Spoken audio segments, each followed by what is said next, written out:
And I was like, what did you give? And he was like, my music. And I was like, that's not a gift. When you're talking about like some of the older generation of music, like, do you realize how much development these artists had to go through?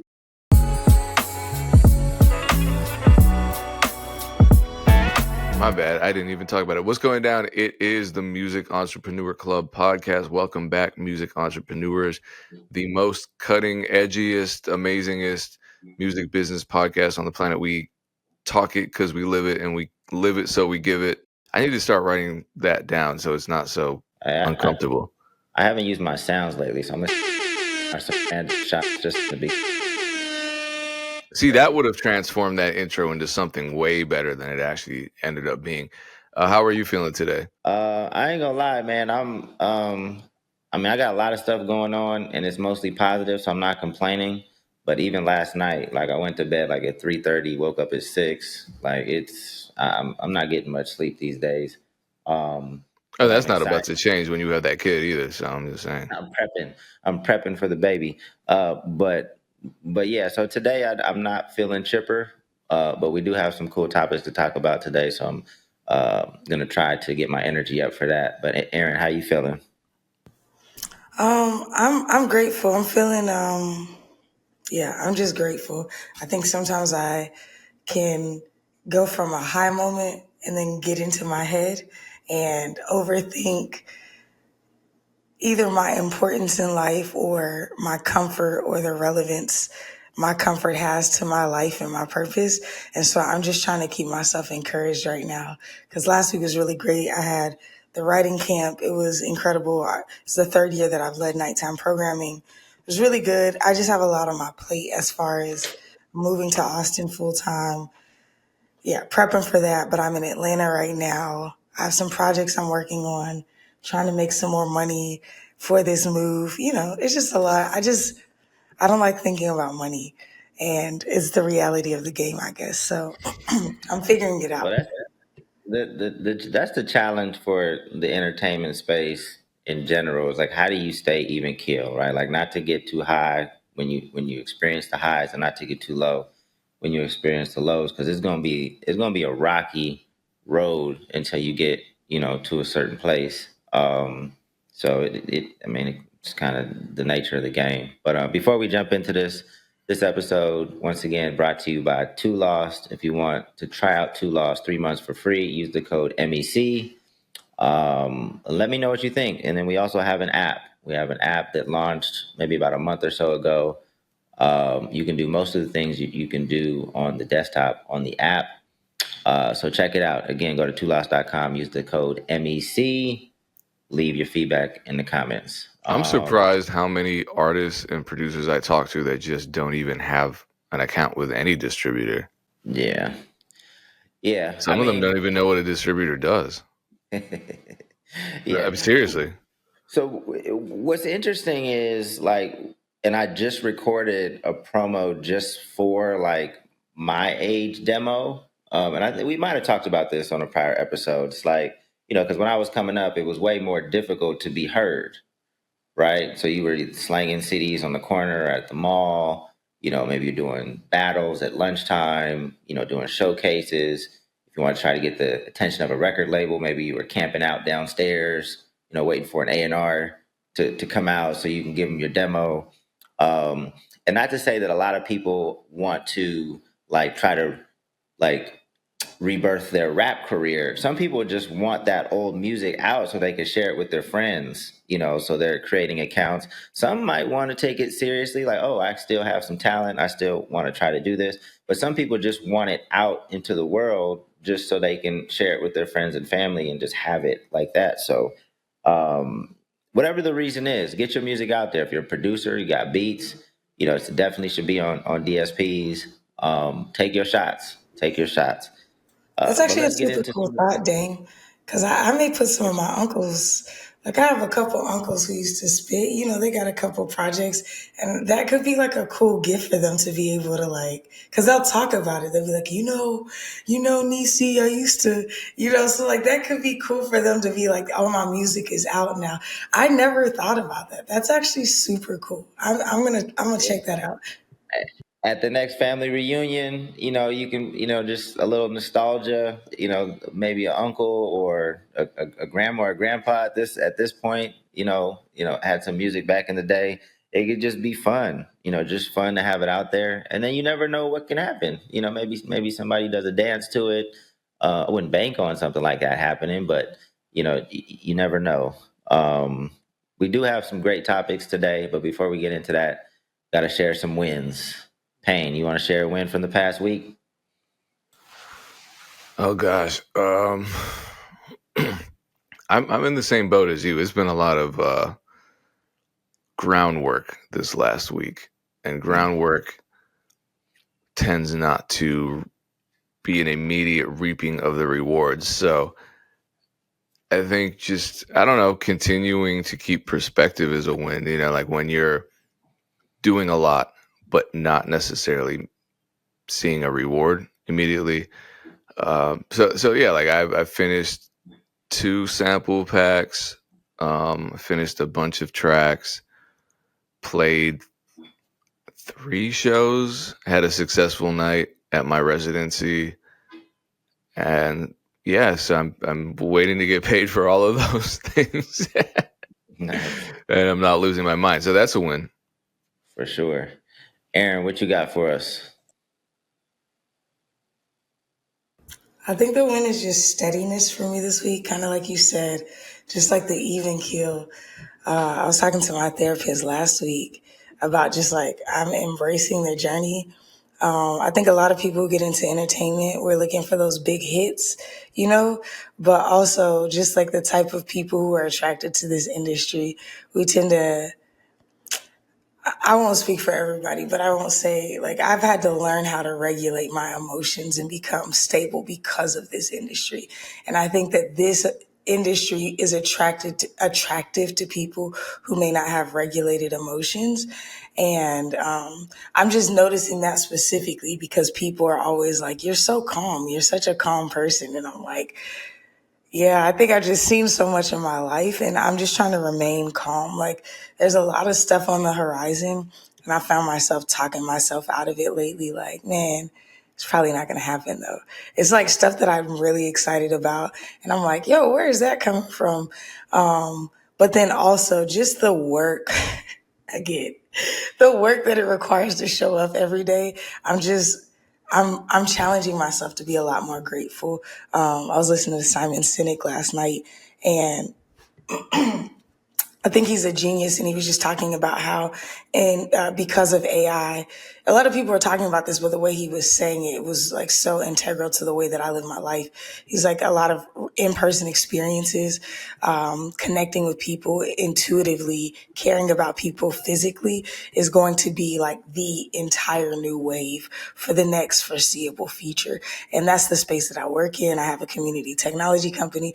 So I'm trying to find like hope in the path that I've chosen, even though it feels like a lot of work. So my win this week is just that I'm staying steady and I'm choosing to find gratitude in everything I'm doing. I like that. I like that. For me, like I told my wife last night, like I'm actually in a great place. Tired as I am, I kind of see not maybe the finish line, but light at the end of the tunnel. I recorded a video in March that I haven't released, basically talking about what I expect to see this year. And I played it. I didn't expect to play. I just came across it in my phone. I was like, let me just play it and make sure that I'm on track of what I said was going to happen. And it is March was not that long ago, but just some of the things I talked about wanting to see this year or expecting to see this year, I can see it coming to fruition. So I'm excited, even though like I'm tired. Um, but so that's cool. I'll probably release that video. What I wanted to do was record something and then release it. Probably end of summer, or maybe towards the end of the year, and kind of match up what the year looked like versus what I said it would look like. Because at this point, I feel like we put in so much work. At some point, it's predictable. Like I know what's going to happen because like the groundwork is being laid. I can still be wrong, but at least I feel like I'm on the right track. A couple other wins. We dropped the Lesbian Homie trailer yesterday.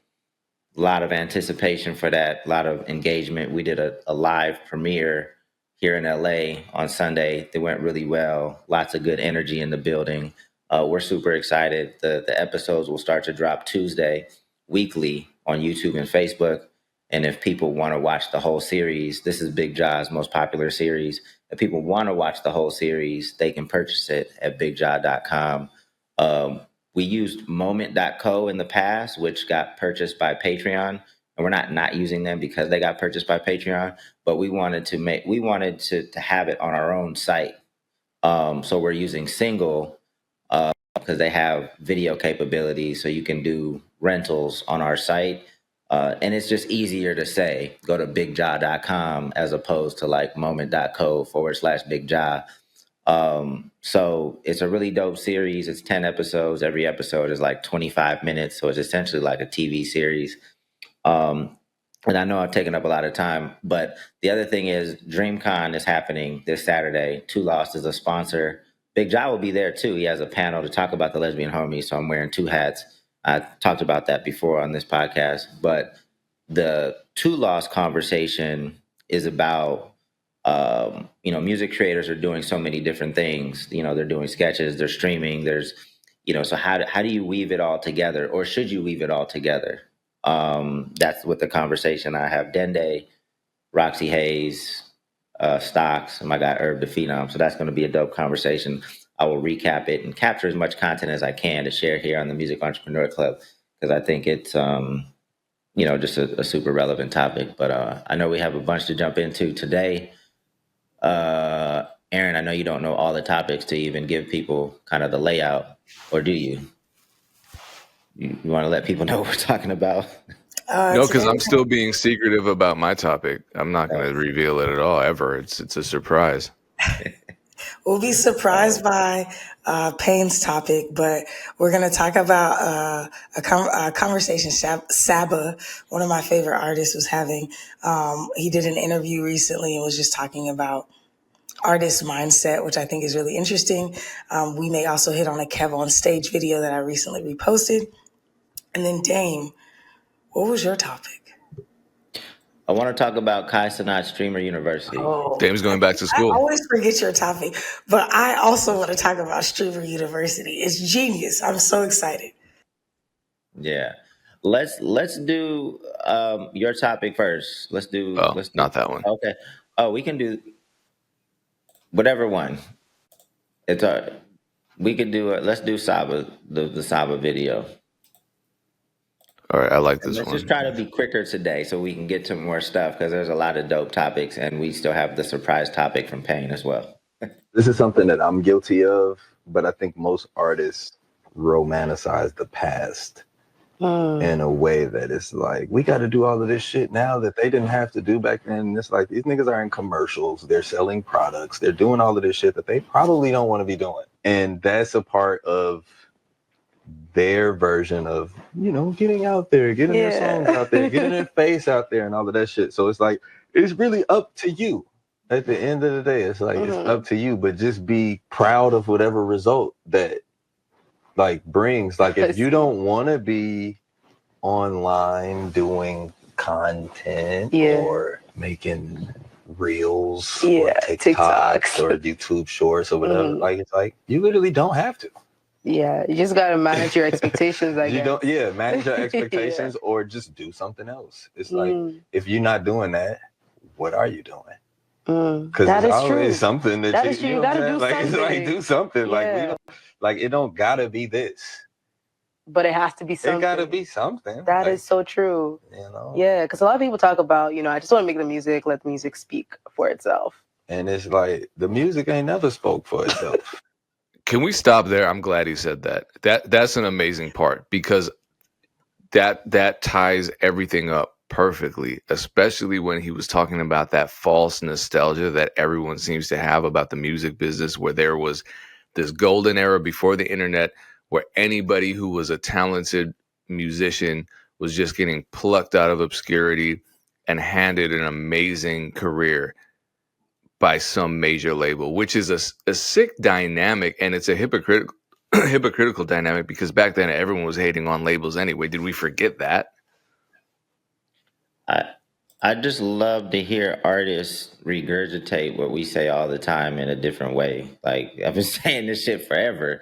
Like, and some people receive it well, but other people are like, you don't understand, today's different. I even said this, kind of alluded to it in the beginning of this podcast when we're talking about some of the older generation that may want to get their music up on DSPs now. Like, what did they have to do back in the day, right? They had to wait downstairs to try to find somebody, to talk to at a label to get their demo to them. They had to rap battle at lunchtime to get their name up, or on street corners to get their name up. They had to do all the showcases, like to try any chance they can to be a performer, to prove that you could be an MC and move the crowd. A little 8 Mile situation. Like that.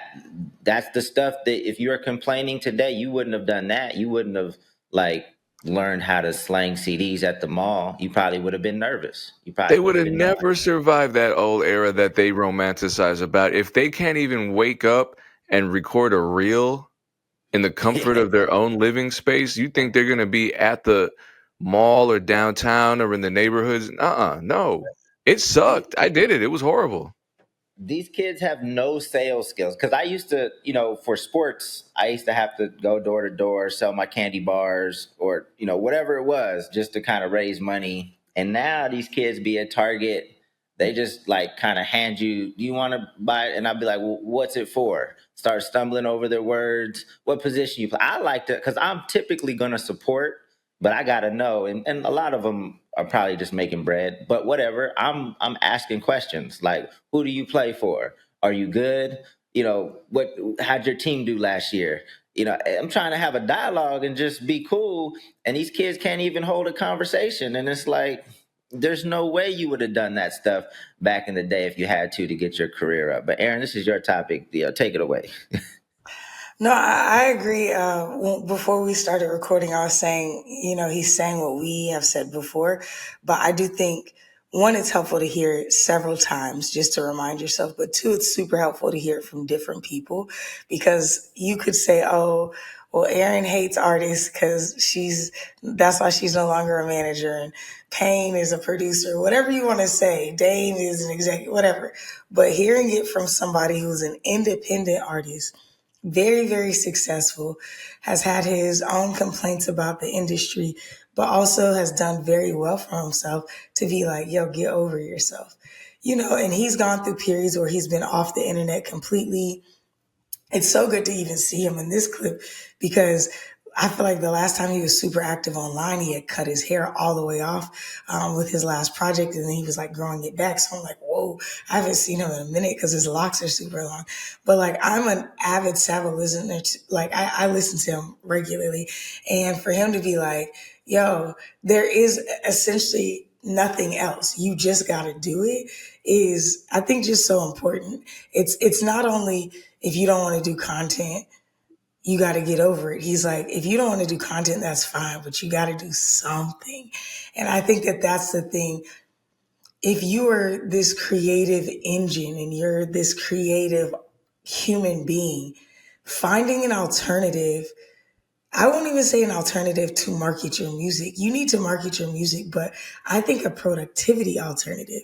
As y'all know, I've been on this content journey. I was shooting yesterday with my sixth now shooter in 4 months. Count it, sixth. And I was telling him, hey, essentially, like, I'm just going to continue to try to record things, because I feel like whether I end up with actual good content or it breeds something else in me, I just have to continue to be married to the idea of producing something new, something that I have not been a part of. I can't just stick with, let me put out podcast content, let me put this out. I've got to continue to push myself because nobody else is going to say, hey, I wonder what Erinn Knight is doing. Hey, I wonder if Erinn is like, I have to be responsible for keeping myself presence of mind, like up front and in front of people.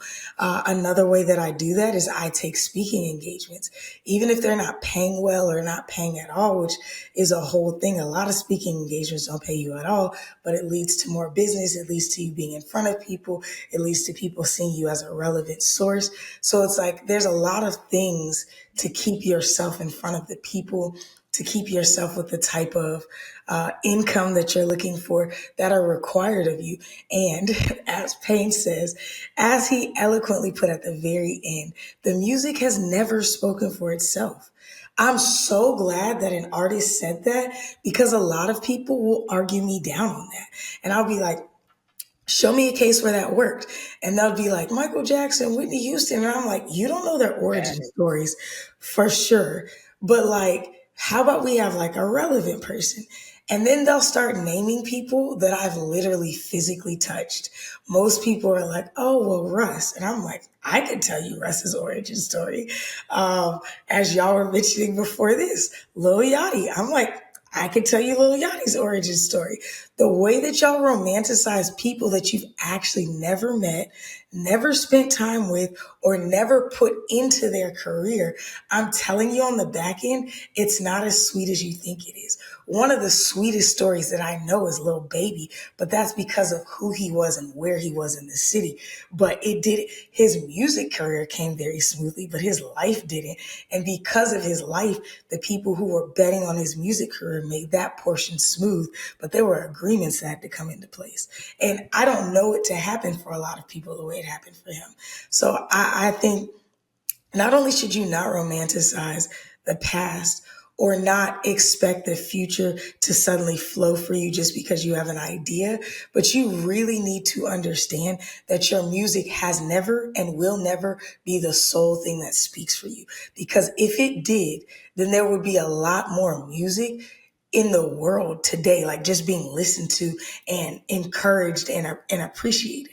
Do you know what I'm saying? It's like, that's not the point. It's the practice. It's the art. There's a lot of different things that's built into that.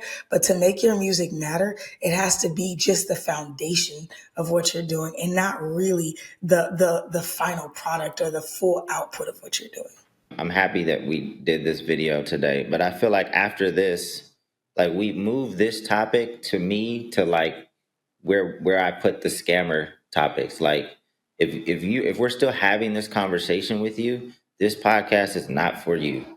Like from my perspective, you know what I mean? Like at this point as well, like this far into this podcast, like if we're continuing to convince you of these very basic things, or having to convince you of these very basic things, like I don't want to talk to you. Like We have I'm just new gonna tell you. listeners every day.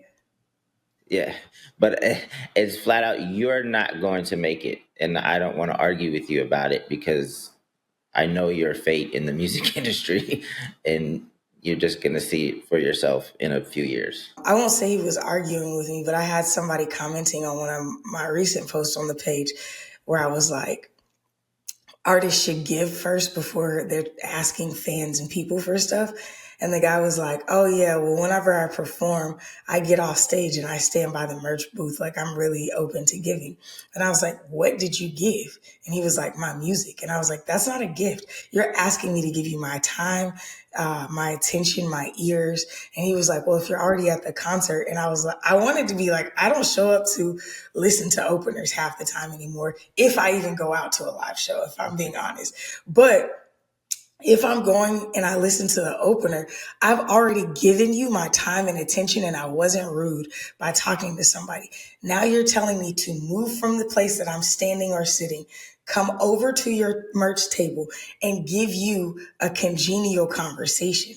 He was somebody that I was like, I just can't engage with you anymore because he wasn't getting it. He was like, well, what is an artist supposed to give? I'm an artist. And I'm like, why do you think that your art is positioned above my attention, my money, my effort? Like, why do you feel like it's a gift and not that we're exchanging something right now at very least? And truth be told is I could give my attention to anybody and anything and it won't cost me anything else because my attention is going to be given anyways. If I give it to you, you win. Even if just for that moment, but your life relies on somebody giving you attention, time, effort, energy, and money. Mine Mine does to a degree, but like as a consumer, I could just keep it moving. I could look at a cat video. I could stay at home. I could go on a walk. I don't have to be in this concert. How would you in this situation explain that to somebody? Because I was like, what do I say to this person who is not getting that your music or even your mediocre performance, which I'm sure it is not a gift to me? Well, I was just gonna say, like, if they were amazing, maybe I would want to come over and talk to you about, like, if they do blow you away with the performance.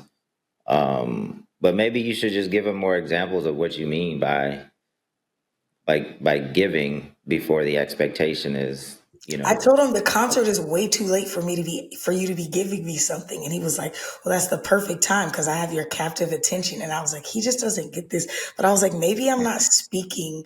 Like I was wondering, like, I don't know what to say to somebody who's already assuming this is like the assholes that you date. I've never dated an asshole like this. This is an asshole my friends date who think they're God's gift to the earth. And it's like, I'm confused. they get hyped up by these podcasts and they become high value men. Oh God, it's like red pill, but for musicians. No, I mean, I think even if it were the case that back 30, 40 years ago, music was all that mattered. You just had to be a great musician. You didn't even have to be polished or personable or fun to be around or physically attractive or I don't know. You did refined. You didn't have to have decent oration skills. Who gives a fuck? Why are we still talking about it then? Because one, that's not true. But two, if it were true, what is talking about the past going to do for your present as an artist? Yeah. Can I pick up on something? Because this is a separate topic. But Erinn said she had 6 different videographers over the last however many months. How many months was it? 4. Well, So you in could 4 say months, you had 5. 6 people. Yeah, 5, almost 5. A lot of people contact me, and I'm sure they contact Dame and Erinn, and they ask, hey, can I be an intern? Can you do this? Can I contribute in any way? And I always say no. And people are always like, you need an intern, you need an assistant, you need somebody. I'm like, why? I mean, I understand why, but it's terrifying. And not to get into the details, because I actually don't have details. We had an intern for the show, and we put a lot of work into providing Intern is a resources. little generous. Well, the person was persistent. He contacted each of us individually and really pushed to be an intern for the MEC. And when we finally said yes and gave them access to stuff, within not even a full month, they were gone. And I've seen that happen a million times. That's why I don't say yes to this when people contact me. Well, can I just hang out in the studio? Like, number one, no. And number two, it's terrifying to put all of your trust in someone and then teach them everything, because there's so much instruction involved. Just catching somebody up on what you're doing as a creative, that you have to stop moving forward. You have to pause your momentum just to show somebody what you're doing and what they need to do and how they need to fit in, or how you would like them to fit in, only to have them either not do it or just quit after a day or two or a week or even a month, do it on or their God own forbid. terms. Yeah. People don't understand like how much time it takes to, like, if I don't have an intern that sits under me here at Two Lost, but I did allow a couple of the folks that report to me to have interns because I want them to get some management experience. The reason I don't have direct interns is because the intern window here at Two Loss is like, it's like 3 months. And I want an intern to get a lot out of the experience. So I know it's going to take a lot of energy and effort from me.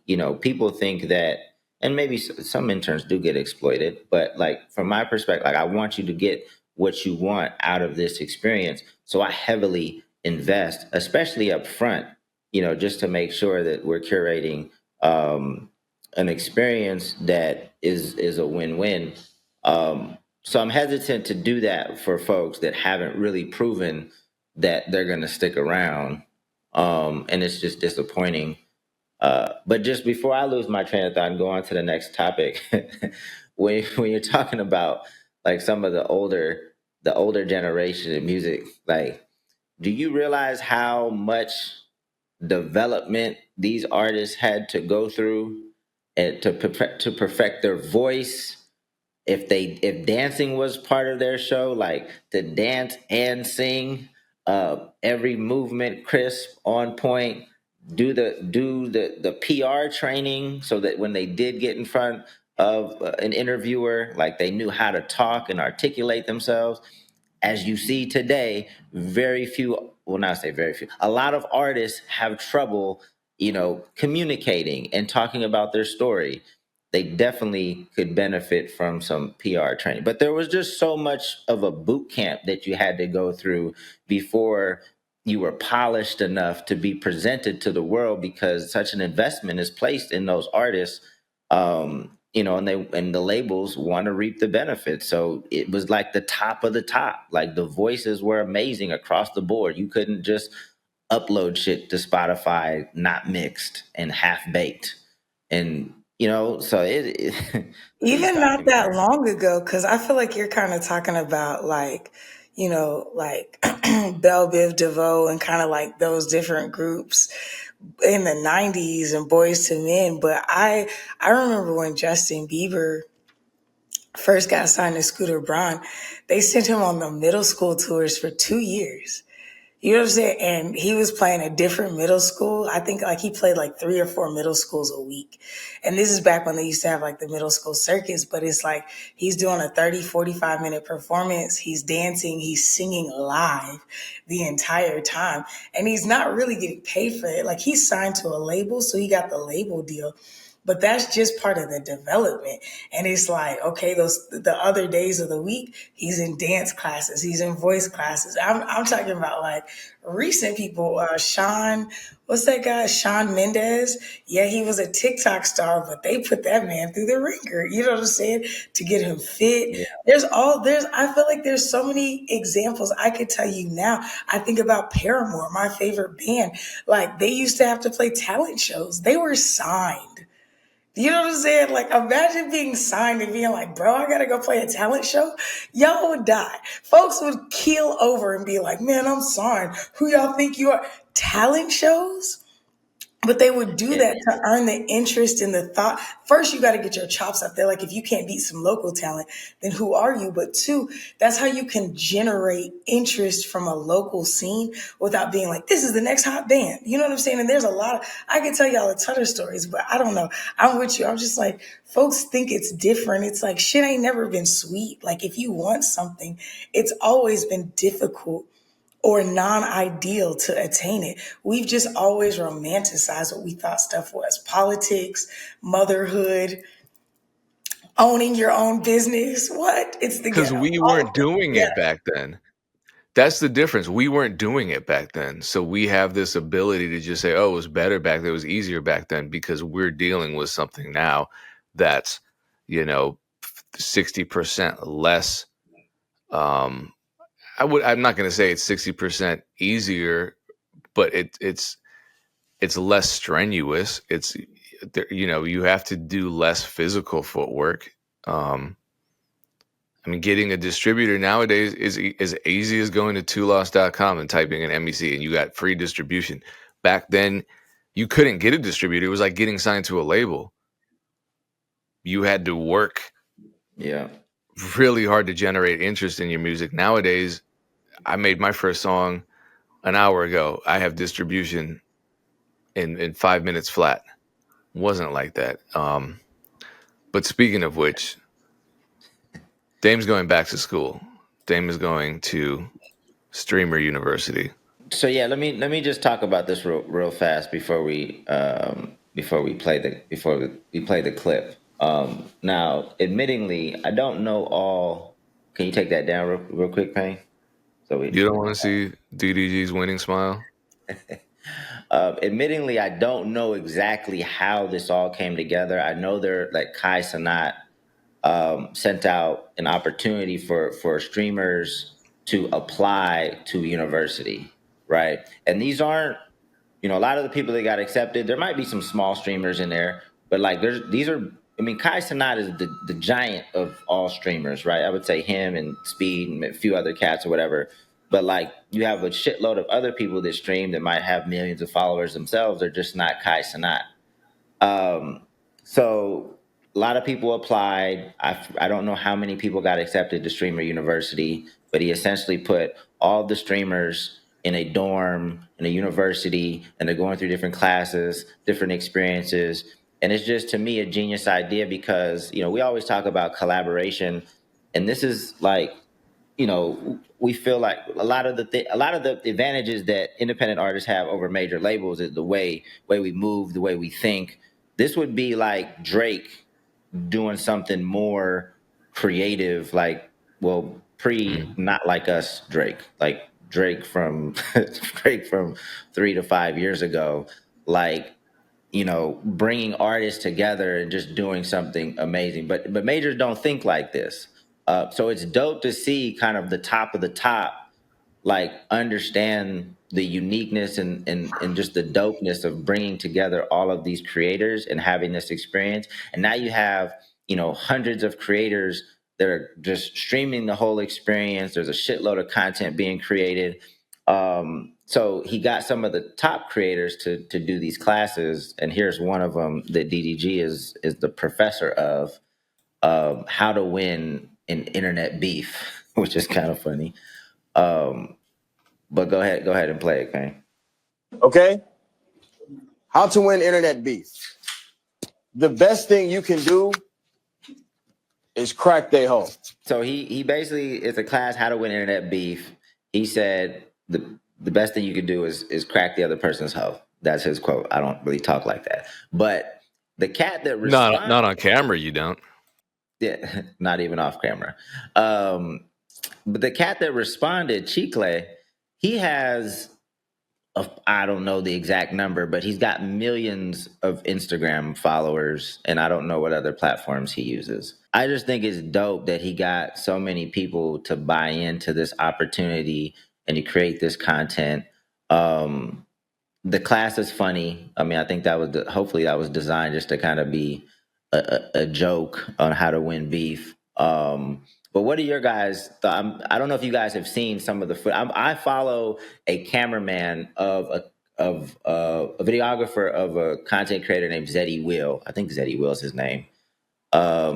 And he has a shitload of followers too.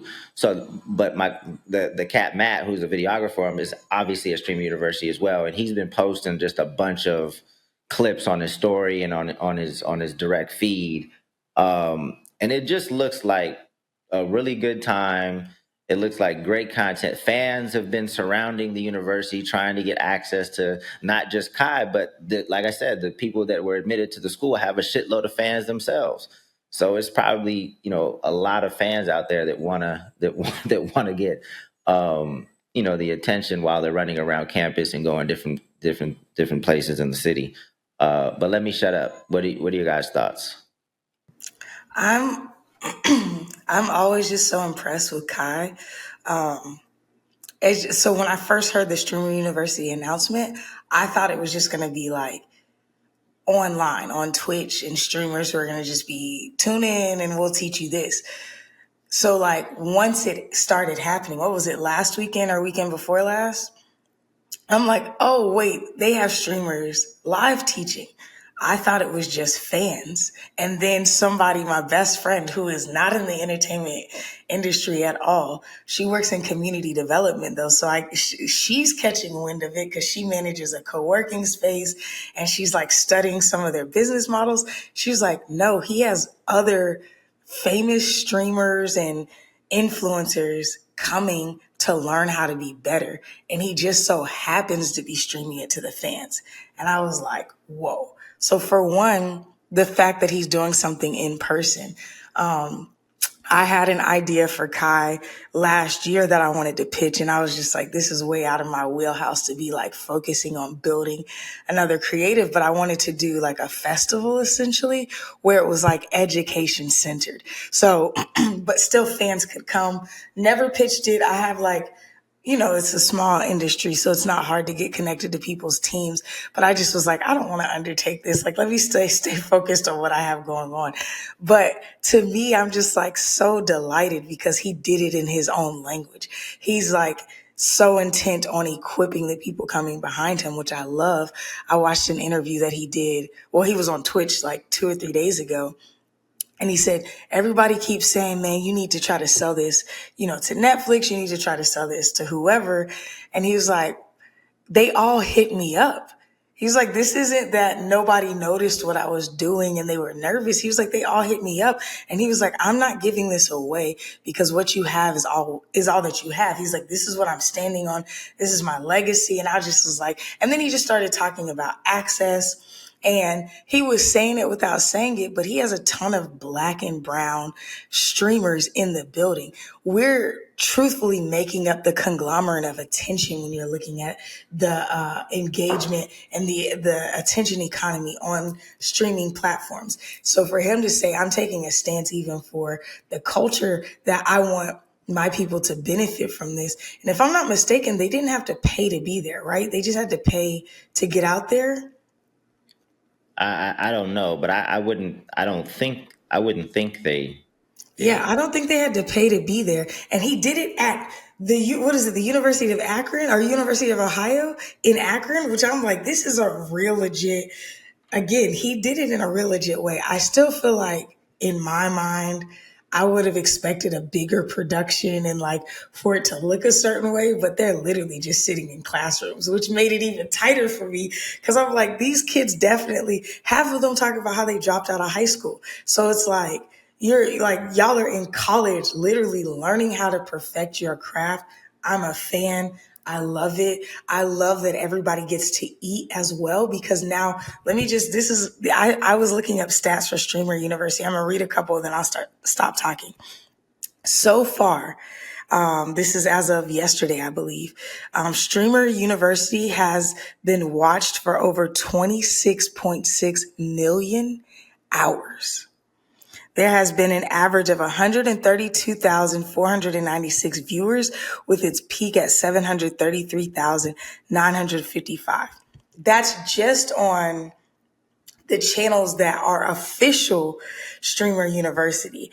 I read another stat. I couldn't find it. Or I was watching a guy breaking down Streamer University, and he was saying, if you look at the hashtags, comments, whatever, that are an aggregate of Streamer University, if I'm not mistaken, it's like 1/3 of all of Twitch's traffic right now, which is insane because, and that's not just Kai's channel and Streamer Universities. That's like all the extra people streaming live, commenting on it, whatever. But if you think about Twitch, if you know anything about Twitch, you have like porn stars, you have educators, you have people making stuff, you have workshop people, you have Twitch is everything. So like to imagine that he's controlling close to 1/3 of the attention, that's global impact like nobody else. I feel like he's rivaling Mr. Beast right now as far as global impact. And it's for him to be so young and as somebody who literally just graduated from high school and is building all of this, his team, I have to commend. Shout out to Kai. I think it's a brilliant thing. And I think it's actually breaking down what education could be and should be. And I actually really love it. I'll just say two more things because I didn't want to just share this just for news sake, but to me it just shows the value of collaboration. And obviously nobody watching this is on the level of Kai Cenat, but start smaller, start with your community, or people in within your orbit. The other thing that it gets me thinking about, and I want to learn more about this at DreamCon, is obviously artists have, let's just say it takes, if an artist is going to be successful, I don't know the number, but let's just say it takes 7 years, right? And let's just say you start at 14, right? 7 years from 14, 21. A 14 and a 21-year-old are two totally different people. Like, your music has to evolve, your strategy has to evolve. Like, you have to prepare for the maturity of yourself, but hopefully the maturity of your audience. You're going to see some people go, some people leave. I would imagine streamers are going to have to be mindful of this as well, because streaming, from what I understand, is a very young thing. Like, I don't know, like, there's not too many of my friends that are watching streamers, maybe podcasts. So I think it's important for streamers to do their thing for sure. And it seems like Kai, for sure, is pivoting into other things. He's way more mainstream now. But it's something that you need to be mindful of as you progress in your career, both as an artist or a streamer, or if you're both, because you're gonna change, your audience is gonna change, so your business kind of has to prepare for that. So yeah, There are people hitting on that topic. There was one who was talking about his staff. I saw this video and he was basically breaking down how much he spent in January. And it was like 140 something K. And everybody was like, whoa. But he invested in this like idea that he was investing in his weight loss journey. So he set up this house, whatever. Then he was talking about his staff, and then he's talking about investments that he has. He considers that essentially like a cost that he pulls out. And people were just like really floored about how much he had spent. And I was like, this man is getting to the money because that's what he spent. But there's another streamer who streams with his entire family. He has 2 daughters and his wife gets on stream. He was also a part of Streamer University, and I just see his clips online. I didn't know he was a streamer. I just see him like, he's in a lot of like Black couples, Black love stuff. So I recently started paying attention. I'm like, oh, he's on Twitch. And then I saw him on Streamer University. Apparently he's one of the top 10 creators that Kai invited out. But as I saw him on with his daughters, one daughter is, I think, like 4, and then another daughter, I think, is like 8 or 9. I literally was like, this is so genius, because within the next 3 to 4 years, I'm sure his daughters are going to break off and have their own channels, but then he can move into like a business role, overseeing their business and just casually streaming if he wants. So I do think that there are a lot of people thinking intelligently about it. And I've seen DDG talk about it as well. He's like, this is just one stream of income for me. I enjoy it. He's like, but anything I step into, I grow. And he talks about his YouTube channel. He talks about his music career, and he's proven it. So I do think that the young people, Gen Z, even Alpha, are coming up, understanding the importance of a diversified business. And I just think that they're a lot more savvy. They're looking at this as a business making activity that they enjoy, versus find something you love and then it'll pay you. They're not even pimping that speech. They're like, this is getting me paid, but I'm finding ways to enjoy it. So I really rock with the new generation and the way they're getting down on socials. I wish it wasn't so weird, because I think people are really weird, but I rock with how they're getting to their money. yeah. Payne, let's get into your topic, man. Take it away. Have as much time as you need, because obviously we've taken up a lot of the time. All right. I think I shared this with you. It's an interesting conversation. It's been a minute since I actually watched it, so this is kind of like I'm watching it for the first time all over again. But Wade B is a producer manager, I believe, and he's talking to producer royalty about master royalties from major placements. I had a client who literally recouped his advance. They're gonna hit us with $10,000 recording costs. $10,000 record? The artist records at home. like now we getting fucked over because the artist finessing the label. Like, man, we gotta pay for this shit. This thing over here on fucking, he already has Apollo. He got his computer. He got his mic. $10,000. Where? I had a client. So just to summarize, so people understand what he's talking about, this has happened to many producers. So it sounds to me as though he's managing a producer who got a placement with a major label artist. The major label artist records all his music at home. But when it came time for that advance to recoup, so the sales from the album, from the song, whatever, generated enough so that that artist had paid off that original $10,000 advance, and then they should be getting additional checks from the sound recording royalties.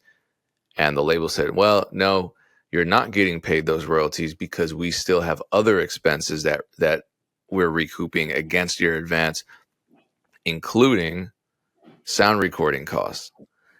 And what are your initial thoughts about this? Because as a producer, I deal with this all the time. I just want to clarify. He's the producer manager?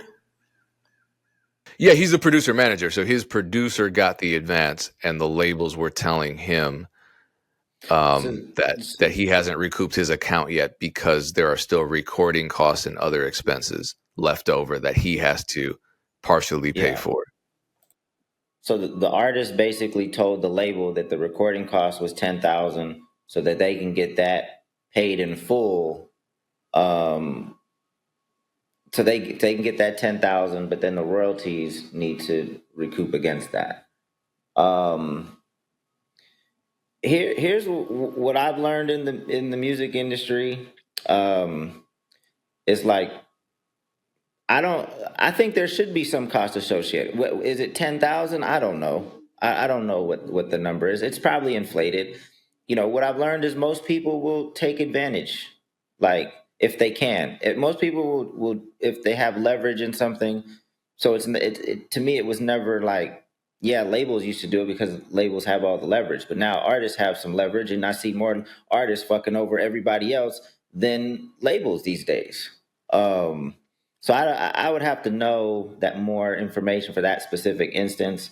But I just know short-sighted people that have a little bit of leverage will try to take as much of the pie as possible. I'm not mad at it. 10K for one song isn't crazy to me. I'm not mad at it. And I get that he records at home, but we talk about this all the time. He's got to have his DAW. He may have an engineer there with him. Even if he's recording himself, I'm not like, he has this, cause this is how you keep your studio up to the point that you can record at home, is that you keep investing in your sound, investing in your studio, especially if it's a single. He may not take that on every song, but I don't think 10K is crazy, especially if you got an advance on the beat. I'm wondering if you're a producer manager, I'm assuming his beats are 5K and above, right? Because how do you even justify a manager at that point, right? Maybe it's 20K, maybe it's 30K. If your beat costs 30K, how come the artist can't take 10K as a recording cost? Personally, that's why I don't know what the beats cost. I'm not mad at this, because with my artist, every time my last artist that like in 2024 is the last time I managed somebody. Top of 2024, really, it's 2023. Like every time she had studio time at her label studio, I think it was like $250 for a half day, $500 for a full day, or she could get a block of days for like $1,500 or something like that, whatever that is. And if she scheduled them ahead of time, I think we could do like 2,000 for like a month's worth of, like she could go into the studio like twice a week, full days, something like that. It was something, basically her recording costs were not crazy, but that came with an engineer. If she didn't have an engineer, it was like half that rate. So like, obviously as a studio, as a service that they offer to their artists, it was a very nice studio, very nice, multiple rooms, not a big cost. But when she would record at home, she wasn't getting as much done because she had to focus a lot more. She would have to bring in an engineer sometimes. So then she just elected, like, I don't care. I'm just going to eat this and go to the studio, right? I think to tell an artist just because you're recording at home, it shouldn't cost me anything is disrespectful, in my opinion, because it's like, just like a producer wants to get paid for their beat that they made at home or at the studio, there's got to be some love there. If you're a major label artist, again, respectfully, I don't think 10K for a track is crazy. And I think it's cool because it's like, the artist may have gotten an advance on their album or whatever, but they're not seeing no more money until everything is recouped on their own too. So that may just be a way that they're insured. Like that's a way that they can get some bread without their manager, without their lawyer or whatever. This could be just like operational costs. Cause imagine getting an additional 10K for recording on top of your advance. And then your manager has to take a percentage and your lawyer got to take a percentage.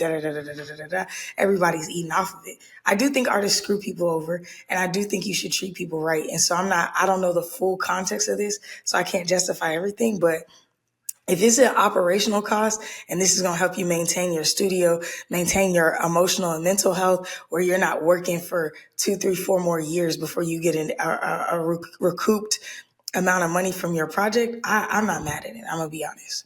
You're right. We don't know the context. And I'm kind of looking at it from a different perspective. So what I've noticed is that very few producers ever recoup their advances, their label advances, because the label's paying out on the sound recording copyright side.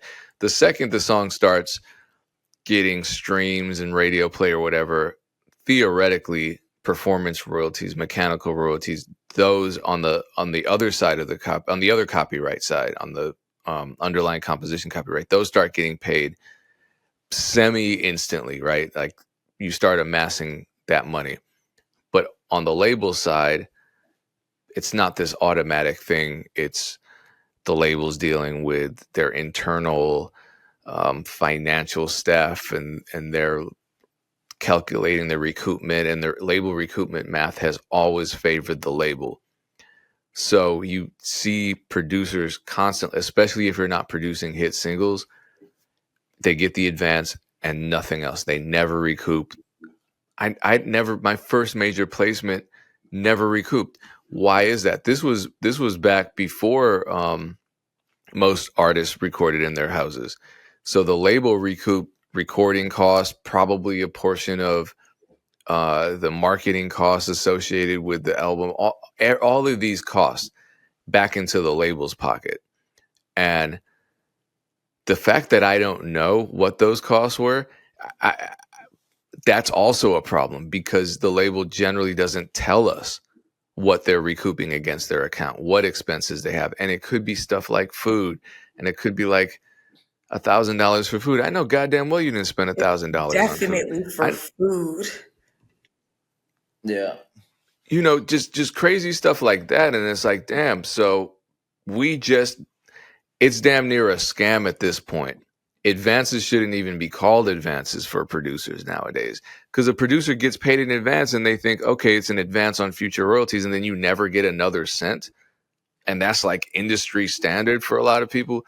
I would love to talk more about this topic with the manager, because I want to know exactly, number one, what label it was and how they actually were given a breakdown of the because for me, in order for me to know what the labels are actually charging against my account, I'd have to ask a million people, and then they still probably won't give me that information. So then I have to hire a lawyer, like a forensic accountant, or something like that, and that costs a lot of money on my part. We talked about Big Sean doing this, where as an artist he didn't even know what was going on with his royalties, and he hired a forensic accountant, I think it was, and they uncovered millions of dollars that he was owed. I forget the exact number, but we covered this before. It was a news story that was out. Okay, that justifies it. But if I'm going to spend $1,000 to $2,000 to $5,000, however much it costs to hire this person to audit all my accounts, and I'm only getting like $8,000 back, was that really worth it? I don't know. So it's a mess. But my thing is, why, and this is, I think, the bigger question, why in 2025, when me as a producer, I'm making the beats at home, and you said this, both of you said this, producers making the beats at home too. Artists is recording at home, producers are making the beats at home. So who's actually creating the master? Who's using their resources to create and deliver a master recording? Not the label. Traditionally, in a lot of cases, it was the label. The label had all these resources. They had their own studio spaces. They had engineers on staff. They had producers on staff. They had things that the artist didn't have. And so as a result, they would facilitate the recording and the creation and delivery of a master. Nowadays, we're doing it to the point where I think, at least in hip hop and R&B and EDM, once the label signs our project, it's already been released by us without any label. So all they're doing is saying, okay, we're going to give you an advance for this. But the similarity is that the one thing that hasn't changed is the label still takes ownership in perpetuity in the vast majority of all cases of the sound recording copyright. Why is that? When they aren't, why haven't those deals changed? Like across the board, why haven't those deals changed? Why do labels still own everyone's masters nowadays when they're not a part of the process of creating the masters in many cases? Well, one, it's changing, but two, now that I'm having this conversation, I'm not mad at all. Like the issue is recoupment math, right? Like the labels ultimately can keep you in recoupment forever. Not going to completely explain recoupment math right now, but let's just say they can run ads. Let's just say for every $1 you spend, you get $2 in return. Right? That's a great return. Anybody would keep that faucet flowing, right? So let's just say you spend 10,000, you get back 20,000. But now the artist needs to recoup the 10,000. And it's going to take the artist probably 100,000 to recoup the 10,000. So the label keeps making 10,000 every time they're running these ads, but that's an additional 100,000 that the artist, that because it makes sense to run the ads, it's a great return, but it doesn't make sense for recoupment math. So the label ultimately holds the power to keep you in recoupment forever. And that sucks. But so if an artist can, get some additional bread, I guess I'm for that. It just sucks that the producer is low man on the totem pole. Yeah, well, we always are. I mean, and then the songwriter is probably even lower than us. But then it's like the system is the problem. I'm not blaming the rapper. I wasn't even looking at it from the angle that you came at it, where you were both defending the rapper's actions. I'm like, yeah, the rapper's just trying to get money from the label because who knows what their recruitment math is looking like. And Right. But for us as the producer, we're not even signed to the label. We're 1099 employees. You know what I mean? So we have I guess so are the rappers, but we're not directly signed to the label for a term deal. We're signed for this one. We're contracted for this one particular beat for this one particular project. And the next project that we work with the label on, it's an entirely separate contract. So we're not intimate with the label staff. We don't have a person on the inside, chances are. So we don't get this information the way that an artist might get information. So we're at an even additional disadvantage because we're a couple layers further removed from the internal mechanisms of the record label. So yeah, it does suck. I'm not blaming the rapper though. I just think the whole system needs to change. I think recoupment, especially in 2025 when we're all creating our own recordings, recoupment needs to change. Master rights need to change. Deals need to evolve. Like you said, Dame, some deals are evolving for the most part.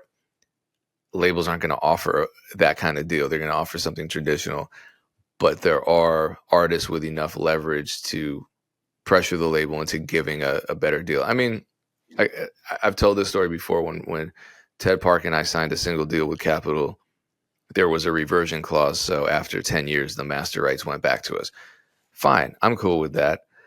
I've never seen a producer contract that offered that though. So those need to evolve too. Yeah. I mean, it never made sense to me. I mean, even, started Funk Volume 2008 and we always did profit sharing deals. Like it just, yeah. I mean, but, you go back 20 years, it's leverage. Whoever has leverage is going to try to take as many slices as possible. I don't think it was worse back then. Yeah. But anyway, good episode. We got to wrap it up. I guess I'll wrap it up. Once again, episode brought to you by Two Lost. Use the code MEC to get 3 months free music distribution. Just go to twolost.com, or you can use the code on the app. Download the app. Give us some feedback. We're going to be at oh no, I can't announce that because DreamCon would have already happened when you guys see this. So hopefully I'll give a recap of DreamCon on the next episode. I'm assuming it'll go well. But yeah, thanks for tuning in. We out. Peace.